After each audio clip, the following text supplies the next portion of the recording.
வருவாய்த்துறை அதிகாரிகள் வந்து ப்ரொடெஸ்ட் பண்ணியிருக்காங்க. அரசு அதிகாரிகளுக்கு சரியான பணிச்சுமை அதிகமாக இருக்குன்னு சொல்கிறாங்க. ஏன்னா இன்னும் ஷார்ட் அண்ட் பீரியட் தான் இருக்குது. 6 மந்த்துக்குள்ளே நம்ம பண்ண டிசம்பர் 41 லட்சம் வாக்காளர்கள் 68,000 பிஎல்ஓ ஆஃபீஸர்ஸ் எப்படி ஒரு மாதத்தில் பண்ண முடியும் அப்படின்னு கேட்குறேன்.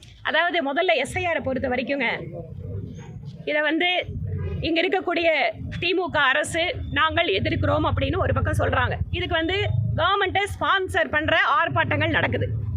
அப்படி இருக்கின்ற பொழுது உங்களுக்கு கீழே வேலை செய்கிற தமிழ்நாடு கவர்மெண்ட்டோட ஸ்டாஃபு, உங்களோட கவர்மெண்ட் சர்வெண்ட்டு எப்படி வந்து முழுமையாக ஒத்துழைப்பு கொடுப்பாங்க? ஒன்று. ரெண்டாவது, 68,000 பூத்தில் பிஎல்ஓ இருக்காங்க, இல்லை வந்து 6 கோடி வாக்காளர்கள் எல்லாத்தையும் ஒத்துக்கிறோம்.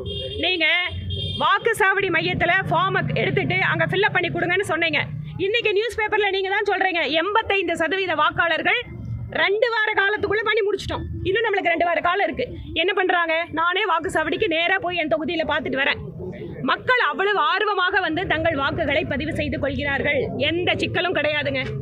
எந்த இடத்துலலாம் வாக்காளர்கள் இல்லையோ அதை குறித்து வச்சுட்டு வீடுகளுக்கு போயிட்டு இருக்காங்க. பணிச்சுமை ஜாஸ்தியாக இருக்குது அப்படின்னு ஃபீல் பண்ணாங்கன்னா கவர்மெண்ட் வந்து இதுக்கான பல்வேறு முயற்சிகளை எடுக்கலாம். கோயம்புத்தூரில் பாருங்க எத்தனை கல்லூரிகள் இருக்கு. கல்லூரி மாணவர்களுக்கு ஒரு சர்டிபிகேட் ஒன்று கொடுத்து தன்னார்வ தொண்டர்களாக அவர்களை பயன்படுத்தினால் நாம வந்து 2 வார காலத்தில் இன்னும் எவ்வளவோ காரியத்தை பண்ண முடியும். செய்யறதுக்கு முதல்ல மனசு வேணுங்க. செய்யறதுக்கு ஒரு பக்கம் ஆட்கள் இருந்தால் கூட அரசியல் காரணத்துக்காக இந்த எஸ்ஐஆரை ஏதாவது குளறுபடி பண்ண முடியுமா?